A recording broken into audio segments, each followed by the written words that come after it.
नमस्तेस्तु भगवन् विश्वेश्वराय महादेवाय त्र्यम्बकाय त्रिपुरान्तकाय त्रिकाग्निकालाय कालाग्निरुद्राय नीलकण्ठाय मृत्युञ्जयाय सर्वेश्वराय सदाशिवाय श्रीमान् महादेवाय नमः।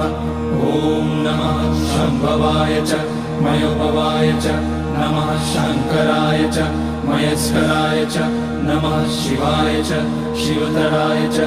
ॐ त्र्यम्बकं यजामहे सुगन्धिं पुष्टिवर्धनम् उर्वारुकमिव बन्धनान् मृत्योर्मुक्ष्यमामृतात्।